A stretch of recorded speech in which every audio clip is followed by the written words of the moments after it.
오늘 이 저녁 예배 때에는 고린도전서 4장 1절부터 5절 본문을 가지고 그리스도의 일꾼된 자세라는 제목으로 우리가 말씀에 은혜 나누기를 소망합니다. 우리가 소위 공인이라고 불리는 직업군들이 있습니다. 어떤 고위 공직자들 또는 정치인들 아니면 연예인들, 이런 사회적인 유명세나 어떤 책임을 지고 있는, 사회적인 큰 책임이 필요한 직업들을 가진 분들을 우리가 공인이라고 부릅니다. 목회자들을 비롯한 종파를 초월해서 모든 성직자들도 이 공인의 부류에 들어가죠. 공인이라 불리는 이런 직업군들을 가진 사람들에게는요, 남들보다 좀 더 엄격한 도덕적인 잣대가 부여가 됩니다. 실질적으로 어떤 공직자들 같은 고위 공무원이나 이런 공직자들에게는 품위 유지에 대한 규정들이 있습니다. 법률적인 제한 요소가 있다는 겁니다. 고위공직자는 겸직을 하면 안 된다. 겸직을 했을 때에는 징계 사유가 되고 심하면 파면 사유도 가능하죠. 이런 법적인 규정이 존재하고요. 우리 목회자들에게도 또는 일반 타종교의 성직자들에게도 종파에 따라서 품위 유지를 하기 위한 규정들이 존재합니다.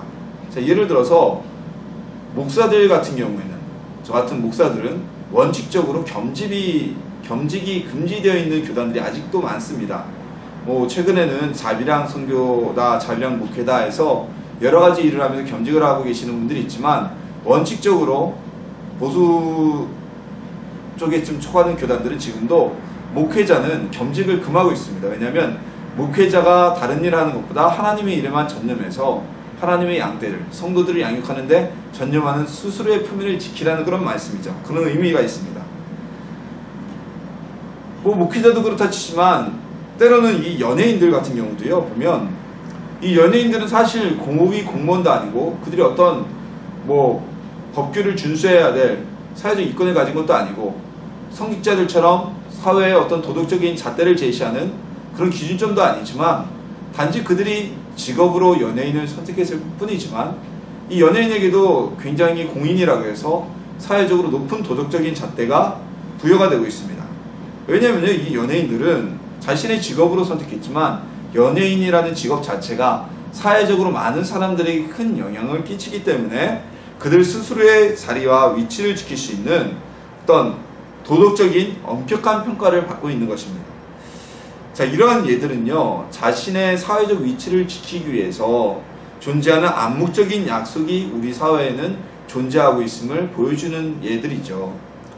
꼭 공인이 아니더라도, 고위공직자가 아니고, 내가 무슨 연예인이 아니고, 목회자가 아니더라도, 내가 작게는 우리 집안의 가장으로서, 내가 작게는 우리 모임의 리더로서 지도자가 갖춰야 될 자기 자리를 지키기 위한 모습들이 있습니다. 오늘 본문은요, 사도들을 비롯한 우리 그리스도의 성도들이 그리스도의 일꾼으로서 지켜야 될 모습을 전해주는 말씀입니다. 오늘 말씀을 나누면서요, 그리스도의 일꾼된 우리가 어떠한 모습을 가지고 어떠한 자아의식을 가지고 살아야 되는지 은혜를 나누고요, 오늘 말씀에 기록된 대로 그러한 삶을 찾아나가는 귀한 시간이 되기를 주님의 이름으로 소망합니다. 자, 우리는 먼저 사명감을 가져야 됩니다.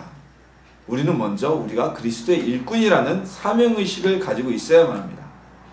여러분, 직업의식이라는 게 있습니다. 직업 소명이라고도 하죠. 직장에서 자신의 직업적인 의식과 사명을 가지고 일하는 직원하고 그저 생계를 위해서 내가 이 직장에 돈을 많이 주니까 와서 일하는 직원은 업무 효율에서 엄청나게 큰 차이가 나게 됩니다. 많은 연봉을 받는 직업군이 아니라요, 정말 박봉에 시달리고 있는 편의점 파트타임 아르바이트 같은 적은 시급에서 일을 하더라도 자기가 하고 있는 일에 직업적인 소명이 있으면 그 사람은 자신이 받는 시급이 아무리 낮다고 할지라도 시급과 관계없이 내가 근무하는 시간만큼은 정말 열심을 다해서 진심으로 주인 못지않게 최선을 다해 업무를 보고 근무를 하게 됩니다. 왜냐하면 그 시간만큼은 내가 이 매장을 관리하고 있고, 내가 이 매장에서 판매를 하고 있고, 나로 인해서 많은 고객들이 기분이 좋을 수도 있고, 그리고 그 시간만큼은 내가 이 매장의 운영자이라는 본인의 직업에 대한 의식을 가지고 있기 때문입니다. 이런 직업에 대한 소명감과 의식을 가진 분들은요, 어느 곳에 가서나 환영받게 되고요. 고용주뿐만이 아니라 주변 동료들에게도 사랑을 받을 수밖에 없습니다. 또한 일하는 스스로도 행복합니다. 돈 몇 푼 때문에 내가 일한다면 내가 진짜 이거 받으려고 이 고생을 해야 하고 불만불평이 쌓일 수밖에 없어요. 근데 일을 하면서 자기 직업에서 소명감과 즐거움을 느끼는 사람은요, 물질적인 어떤 크고 작음은 물론 그게 가장 직업을 갖는 큰 의미지만 그것이 나에게 기쁨을 주기도 하지만 그것보다 더 많은 기쁨을 주는 건 내 직업에서 내가 이루어 나가는 성과를 통해서 행복감을 누리게 됩니다. 직장에서는 직업의식이라고 하는 이 의식은요, 좀 더 크게 우리의 넓은 의미로 보면 사명의식이라고 말할 수가 있습니다. 직장뿐만이 아니라 모든 곳에 적용되어지는 사명의식. 군인으로서 밤낮 없이 이 추운 겨울에도 철책선을 지키는 것은 그가 군인이라는 사명의식이 있기 때문이죠. 군인이라는 의식이 없으면 영하 20도, 30도에 누가 철책에 근무를 서겠어요. 아무도 그렇게 서지 않죠. 사명의식은요, 내가 하는 일에 대한 자의식을 가지고 있다는 것입니다. 자의식. 아, 나는 이런 사람이구나. 내가 이런 일을 해야 되는 사람이구나 라는 의식이 있다는 거예요. 사람이 자기 의식을 어떻게 알고 있나요? 첫 번째로 자기 의식을 아는 건 자기 이름을 인식하게 될 때 자의식을 갖게 됩니다. 저같이 제가 민경산이잖아요. 누가 길을 가다가도 경산아 이렇게 부르면 저는 고개를 돌려볼 수밖에 없습니다. 왜냐하면 그 경산이라는 이름은 바로 제 자신이기 때문에, 경산이라는 이름 속에는 나는 경산이라는 자의식이 저는 가지고 있기 때문입니다.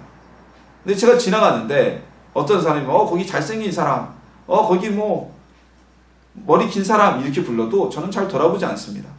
내가 잘생겼구나, 내가 머리 길다거나 이런 자의식이 나와 같지 않을 수가 있기 때문입니다. 이것처럼 사람이 자신의 이름을 통해 내가 누구인지를 알게 되는 것처럼 우리가 그리스도의 일꾼으로서 내가 어떤 사람인지, 무엇을 하는지, 무슨 일을 해야 되는지 아는 것을, 그 아는 사명감을 가져야 한다고 오늘 본문은 우리에게 말씀하고 있는 것입니다. 자, 성도들이요, 자신의 할 일과 자신의 사명과 자신의 위치를 모르면요, 우리가 주님 우리의 무엇을 해야 될지 모르게 됩니다. 어떤 일을 해야 될지 몰라서 우왕좌왕하고요, 아니면은 의욕이 앞서서 정말 과욕을 부리다가 일을 망치기도 합니다. 때로는 전혀 하나님의 뜻과는 상관없는 모습으로 우리의 인생을 살아갈 수도 있습니다. 자, 그런데 우리는 오늘 본문에 보면요, 너희는 그리스도의 일꾼이요 하나님의 비밀 맡은 자로 여길지어다. 우리는 그리스도의 일꾼이고 하나님의 비밀을 맡은 하나님의 일꾼이라는 사실, 쓰임받는 자라는 것을 인식하고 있어야 된다고 말씀하고 있습니다. 성도님들, 우리는 하늘나라의 손님이 아닙니다. 우리는 예수님의 고객도 아닙니다. 우리는 예수님의 일꾼입니다. 자, 일꾼은 어떤 의미입니까? 일꾼은요, 일을 시키기 위해서 모인 사람들이 일꾼들이에요. 일을 하는 사람이에요. 그리스도의 일꾼이라는 것은 우리는 예수님을 위해서 일을 하기 위해 모인 사람들이라는 것입니다. 자, 누군가가 일꾼을 고용했어요. 사람이 손이 딸려서, 사업자가 확장되어서 노동자를 고용을 했습니다. 정당한 사극을 주고 임금을 주고 그에게 맞는 임무를 부여했는데, 이 노동자가 와서 하는 게 일을 하지 않고 자기가 마침 손님인 것처럼 테이블에 앉아서 띵가띵가 놀고 있고, 아니면 마치 자신이 주인인 것처럼 입으로만 지시하고 돌아다닌다면 고용주가 그 사람을 보면 어떡하겠어요? 당장 고용계약을 파기하고 해고를 시키겠죠. 우리는 그리스도의 일꾼인 것을 인식하고 있어야 됩니다. 우리가 예수님을 믿고 구원받았다는 것은요, 정말 아무것도 안 하고, 이제 예수님을 믿고 우리가 하나님의 자녀가 되었으니까 아무것도 안 하고 무의도식하고 있으면 예수님이 우리에게 모든 것을 채워주시겠다, 이런 의미가 아닙니다. 우리가 예수님 안에서 구원받았다는 것은요, 우리의 죄가 예수님을 통해 의롭게 여김을 받았다는 것이고요, 그 의롭게 여김을 받은 사람은 비로소 예수님의 일꾼으로 쓰임받게 되었다는 겁니다. 예수님 안에서 우리가 누리는 평안함 얘기하죠. 주님 안에서 누리는 안식, 평안함, 이것은요, 아무것도 안 하고 그냥 자빠져서 무의도식하고 놀고 있는 것이 아니라 예수님의 일을 하면서 예수님께서 맡겨주신 일을 하는 사명을 감당하면서 느끼는 기쁨과 보람 속에서 오는 것입니다. 여러분 생각해 보십시오. 아무 일도 안 하고 집에서 놀고 있는 사람이 행복할까요? 자신의 직업을 가지고 자신의 일을 하면서 성과를 맺는 사람이 더 행복할까요? 육체적으로 보면 아무것도 안 하고 집에서 노는 백수가 더 행복하죠. 하지만 마음적으로 보면 자신의 직업을 가지고 시간에 쫓기면서 잠을 못 자면서 하더라도 무언가 성과를 이루는 사람이 마음은 더 평안하고 행복한 것입니다. 우리가 예수 안에서 누리는 평안함이란 바로 이런 평안함을 얘기하는 거예요. 그냥 게을러서 아무것도 안 하고 예수님 저에게 은혜 주십시오. 예수님 저에게 평안 주십시오. 예수님 저에게 모든 행복을 주십시오. 저는 그냥 푸른 초정에 있는 양들처럼 자빠져 잠이나 자겠습니다. 이것이 아니라는 겁니다. 그저 그렇게 놀고 싶은 그건 신앙의 게으름이죠. 이것은요, 마치 가족이 생기면 내 개인 취미도 갖지 못하고 돈만 더 들어가고 생계도 챙기기 힘들다면서 결혼을 스스로 포기하는 것과 같은 어리석음입니다. 많은 사람들이 왜 결혼을 합니까? 결혼하는 이유는 하나죠. 물론 결혼을 하면 가족에 대한 책임감이 더 있게 되고요. 결혼을 하면 경제적으로 투자되는 돈이 더 많이 들어가게 됩니다. 그럴 수도 있습니다. 하지만 결혼을 하는 이유는 그 어려움들보다 가족을 통해서 얻게 되는 행복이 더 크기 때문이죠. 비교할 수 없는 가치의 행복을 누릴 수 있기 때문에 결혼을 통해 가족을 누리게 되는 것입니다. 우리는 그리스도의 일꾼입니다. 그냥 무의도식하는 것이 아니라 주님이 우리에게 맡겨주신 하나님의 비밀, 예수님이 우리에게 하시라고 맡겨주신 그 사명, 그것을 분명히 깨닫고 나는 그리스도의 일꾼이라는 자의식을 가지고 있어야만 합니다. 근데 우리는 일꾼은 일꾼인데 조금 일꾼으로서의 위치가 다릅니다. 우리는 그리스도의 일꾼이지만 임금을 받고 일을 하는 삭군과 같은 임금 노동자가 아닙니다. 자, 무슨 얘기냐 하면 여러분 대부분의 노동자들은 임금 노동자죠. 임금 노동자들은 무엇입니까? 내가 노동력을 제공하는 만큼 고용주로부터 물질적인 대가를 받아서 생계를 누리는 사람들, 이들이 임금 노동자라고 합니다. 그러나 임금 노동자가 아닌 노동자로 분류되는 사람들이 있어요. 누구냐 하면 가업을 잇기 위해서 가족을 위해서 임금을 제공받지 않고 일하는 이들이 있습니다. 이들은 임금 노동자로 치지 않고요. 취업자로도 예전에는 취업자로도 분류하지 않았어요. 노동자라고 취업자라고 하면 노동의 대가를 받는 사람들이 의미했기 때문에. 자, 우리는요 그리스도의 일꾼인데 임금 노동자가 아니라 내가 주님 앞에 이만큼 일했으니까 하나님이 이만큼 복을 주시는 이런 개념이 아니에요. 이런 개념이 아니라 우리는 상속자로서의 노동자라는 겁니다. 우리가 예수님을 믿고 구원받고 하나님의 자녀가 되었습니다. 하나님의 자녀가 되었다는 것은 무슨 의미입니까? 우리는 하늘나라의 상속자가 되었다는 것입니다. 상속자들은요 일을 할 때 내 재산이기 때문에 정말 마음을 가지고 그리고 애정을 가지고 일을 합니다. 그렇잖아요. 이 재산이 내 것이 될 건데 내가 물려받을 재산인데 내가 물려받을 사업체인데 뭐 손해가 나거나 말거나 망하거나 말거나 이렇게 대충 일합니까? 아니죠. 정말 내 것 같이 아끼고 힘쓰고 밤낮 없이 일을 하게 됩니다. 그것은 내가 물려받을 것이기 때문입니다. 우리는 그리스도의 일꾼입니다. 하나님의 나라의 확장을 위해서 일을 합니다. 우리가 복음을 전하고 그리스도의 일을 행해서 주님이 주신 사명을 감당해서 일을 하여서 확장된 하나님의 나라는 바로 우리가 누리게 될, 우리가 상속받게 될 하나님 나라입니다. 우리가 그리스도의 일꾼이라고 하는 것은요, 예수님이 우리를 구원해 주신 것에 대한 감사에 대한 보응의 의미도 있지만 궁극적으로는 우리가 행위로서 예수님께 어떤 감사를 표하고 나를 구원해 주신 것에 대해서 보답을 한다는 것이 아니라 궁극적인 의미는 우리가 무엇을 해야 하며 어떠한 마음으로 신앙을 생활을 해야 되는지 단적으로 정의해 주는 말씀입니다. 즉 다시 말해서 우리는 이 땅에서 살아갈 때 그저 구원받은 백성으로서 평안만 아무것도 하지 않고 게으르게 사는 것이 아니라 늘 사명의식을 가지고 예수님을 위해서 충성하는 일꾼이 되어야 한다는 것입니다. 우리에게 맡겨진 일을 남의 일이 아니라 예수님 일, 하나님 저 멀리 계신 하나님의 일이 아니라 하늘나라의 상속자로서 나의 것처럼 충성을 다해서 행할 수 있는 사명의식을 가져야 된다는 것을 뜻합니다. 우리는 예수님의 일을 하는 일꾼들입니다. 예수를 믿고 그냥 놀면서 띵가띵가 하나님이 주시는 복만 받아먹는 것이 아닙니다.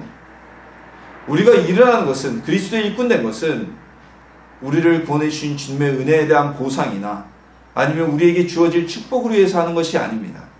그것은 하늘나라의 상속자로서 우리가 하나님의 일을 하는 것입니다. 그리스도의 일꾼된 성도님들, 우리가 하나님의 일꾼이라는 것을, 그리스도의 예수님의 일꾼이라는 것을 깨닫고 기억하시길 소망합니다. 이 사명의식을 절대로 마음속에서 잊어버리지 않길 소망합니다. 일꾼이요, 일을 제대로 하지 않으면 어떻게 됩니까? 쫓겨납니다. 상속자라도 아버지의 사업체를 제대로 운영하지 않고 관리하지 않으면 상속서열에서 밀려납니다. 우리나라 지금 최대 그룹이 그렇잖아요. 그 최대 그룹이 어쨌든 지금 현직 회장님, 그분이 장남이 아니죠. 삼남이죠. 원래는 장남이었던 분이 그룹을 운영하다가 선대회장, 아버지에게 눈밖에 나서 그룹의 상속에서 제외가 되었습니다. 하나님의 나라도 마찬가지입니다. 그리스도의 일꾼된 자가 상속자로서 일하지만 그 사명을 감당하지 않으면 우리에게 주어진 그 하늘나라가 우리의 상속에게서 제외될 수도 있다는 겁니다. 여러분, 끝까지 충성하여서 우리에게 주어진 그 상속의 복을, 하나님의 복을 누리는 그리스도의 일꾼이 되기를 소망합니다. 또한 그리스도의 일꾼들은 어떠한 마음을 가져야 할까요? 우리는 예수님의 은혜로 죄사함을 받은 사람들입니다. 예수님의 보혈을 통해서 깨끗함을 받고 하나님께서 우리를 의롭다 칭하셨음으로 인해서 우리는 의인이 되고 영생을 얻게 되었습니다. 그것이 바로 그리스도인의 정의입니다. 죄의 용서를 받은 사람들, 예수 그리스도의 보혈의 능력으로 의롭다 하심을 입은 사람들, 이들이 바로 그리스도인입니다. 한번 죄의 용서를 받은 사람들은요, 다시는 죄의 정죄를 받지 않습니다. 같은 죄에 대해서, 회개한 죄에 대해서는 다시를 정죄받지 않는다는 겁니다. 바울은 이런 의식이 있었기 때문에 누군가 자기를 고발하고 심판하고 정죄하는 이야기에 대해서 전혀 신경을 쓰지 않는다고 말하고 있습니다. 이미 자신은 하나님께 고백함으로 인해서 그 죄에 대해서는 사함을 받았고, 거기에 더해서 바울의 양심상 사람들로부터 고발을 당하거나 정죄를 당할 만한 꺼리끼만 있는 행위를 하지 않았다는 것을 말합니다. 거기에 대해서 바울은 자기 자신에게 대해서, 스스로에 대해서도 자신은 심판하지 않는다고 말하고 있습니다. 오늘 본문에는요, 두 가지 의미가 담겨져 있습니다. 첫 번째로는요, 죄사함을 받은 그리스도인들은 양심에 거칠 것이 없는 정직한 삶을 살아야 한다는 것입니다. 한번 죄사함을 받았으면 거룩하고 정직한 삶을 계속적으로 살아나가야 한다는 겁니다. 죄의 용서를 받고 또다시 죄를 짓는 것은 그리스도의 은혜를 값어치 없이 만드는 것이고, 그것은 그리스도인의 삶이 아닙니다. 그러한 삶은 불신자들의 삶입니다. 바울은요, 어떤 소송에도 양심에 걸릴 것이 없었다고 합니다.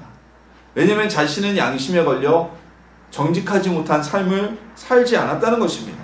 어떠한 심판과 소송에서도 처벌받을 만한 일을 하지 않았다는 것을 뜻합니다. 그럼에도 불구하고 바울은 이렇게 고백하죠. 그럼에도 불구하고 의로움은 우리의 양심적인 행위의 삶에서 이루어지는 것이 아니다. 그것을 분명히 하고 있습니다. 사람이 아무리 양심적으로 산다고 해도 구원을 얻기 위해서는, 그의 죄를 용서받기 위해서는 예수 그리스도의 은혜가 없이는 불가능하다는 것이죠. 이것은 우리 신앙생활의 아주 기본적인 전제입니다. 믿음이 없이는, 예수님에 대한 믿음이 없이는 누구도 구원을 받지 못합니다. 행위로는 그 누구도 구원받을 수가 없습니다. 두 번째로 오늘 본문에서는 이런 전제하에서 모든 사람이 그리스도 안에서 그리스도인들은 죄사함을 받았다는, 그리고 정직한 삶을 살아간다는 전제하에서 예수님께서 의롭다 하신 이에 대해서 누구도 심판하거나 정죄할 수 없음을 말하고 있습니다. 예수님께서도 우리가 유명하죠. 마태복음 7장 산상수훈의 말씀을 통해서 누구든지 판단하지 말라고 말씀하셨습니다. 이것은 죄에 대한 판단과 사람에 대한 판단은요, 심판의 권한이 있으신 하나님께만, 예수님께만 그 권한이 있기 때문입니다. 우리는 죄인입니다. 우리가 의롭다 칭함을 받았다고 해서 우리 자체가 의인이 아닙니다. 우리는 예수님의 보혈로 용서함을 받았을 뿐이지 여전히 우리는 죄인입니다. 하나님의 은혜가 아니면 우리는 죄인으로 구원에 이르지 못하게 됩니다. 그런데 죄인인 우리가 누구를 향하여서 심판을 하고 정죄할 수가 있겠습니까? 이것은 예수님께서 하신 말씀처럼 내 눈에는 커다란 들보와 같은 죄를 짓고 있으면서 다른 사람들의 티눈 같은 작은 죄를 보고 너는 죄인이다 정죄하는 것과 똑같은 말씀이라는 거죠.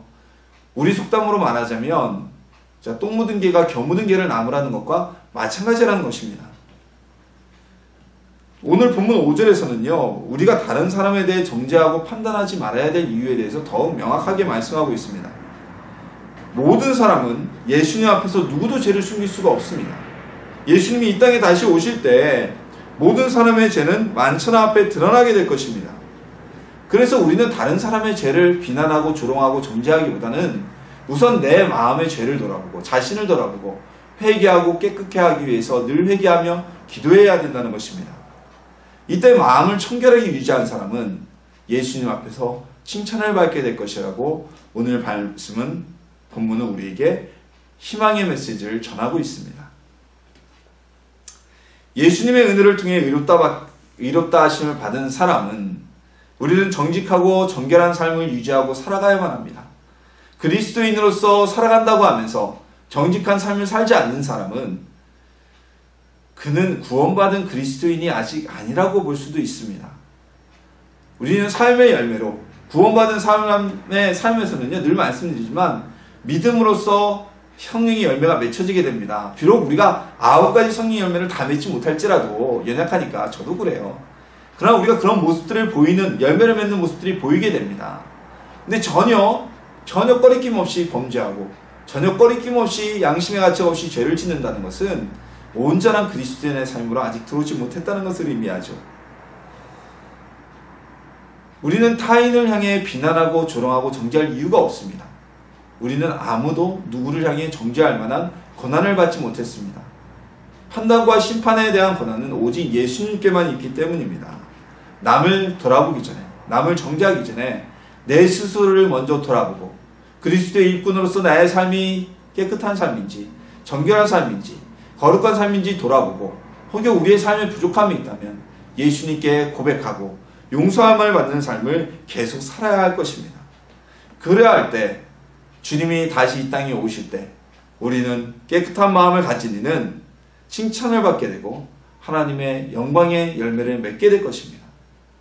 심판의 권한은 오직 거룩한 주님 앞에만 있기 때문입니다. 그리스도의 일꾼으로서 품위를 유지하는 거룩한 삶을 사시고 또한 누구라도 정죄하지 않아서, 심지어는 내 자신조차도, 자기 자신조차도 우리는 정죄할 이유가 없습니다. 정죄해서는 안 됩니다. 내 자신조차도 정죄하지 않아서 주님 오실 날에 칭찬을 듣는 하나님의 자녀들이 되시기를 소망합니다. 우리는 그리스도의 일꾼들입니다. 일꾼은 주인이 맡겨진 일을 하는 사람들입니다. 우리는 그리스도의 일꾼이기 때문에 예수님의 일을 하는 사람들입니다. 예수님을 믿고 구원받았다는 것은요, 그저 무의도식하는 것이 아니라 예수님이 우리에게 맡겨주신 일에 대한 사명을 속히 깨닫고 그 일을 열심히 행해나가는 사람을 의미합니다. 그러나 우리는 일꾼이라고 해서 단순한 임금 노동자의 위치가 아닙니다. 하늘나라의 상속자로서, 하나님의 나라를 상속받을 백성으로서 일을 하게 되는 것입니다. 타인의 것을 억지로 맡아서 하는 것이 아니라 우리 자신의 것을 얻기 위해 일을 하는 것입니다. 예수님의 구원에 대한 보상의 의미와 함께 내가 그리스도의 일꾼이라는 사명감이 충만해야 됩니다. 그때에 충성된 일꾼이 될 수 있죠. 내가 무슨 일을 하는고, 내가 무슨 사람인지도 모르는데 어떻게 충성된 일꾼이 될 수가 있겠어요. 또한 우리는 예수님을 통해 죄사함을 받고 의롭게 되었습니다. 의롭게 된 우리는 더 이상 양심에 꺼리낌이 없는 거룩한 삶, 정결한 삶을 살아야만 합니다. 바울은 어떠한 소송에서도 자신이 양심에 꺼릴 것이 없다고 고백하고 있습니다. 이것은 자신이 어떠한 누가 소송을 하고 모함을 해도 법률적으로 걸릴 것이 전혀 없는 삶을 살았기 때문입니다. 우리의 삶이 구원받은 의로운 백성이라면, 그리스도의 일꾼이라면 삶의 열매로 나타나야 합니다. 그러나 이 행위를 통해서 우리가 구원을 받는 것은 아닙니다. 누구나 다 그리스도의 믿음에 대한 은혜가 아니면, 예수 그리스도를 믿는 그 은총이 아니면 행위로서는 아무리 양심적으로 살았다고 해도 구원받을 수가 없습니다. 오직 믿음으로만 우리는 구원을 얻을 수가 있습니다. 그리스도의 일꾼들은요, 누구라도 판단하거나 정죄하지 말아야만 합니다. 심지어 자기 자신조차도 스스로를 판단하거나 정죄해서는 안 됩니다. 왜냐하면요, 내 자신조차도 누구를 판단하고 정죄하고 심판할 수 있는 권한은 오직 예수님께만 있기 때문입니다. 죄인인 우리가, 똑같이 구원의 대상인 우리가 누구를 판단하고 정죄하겠습니까?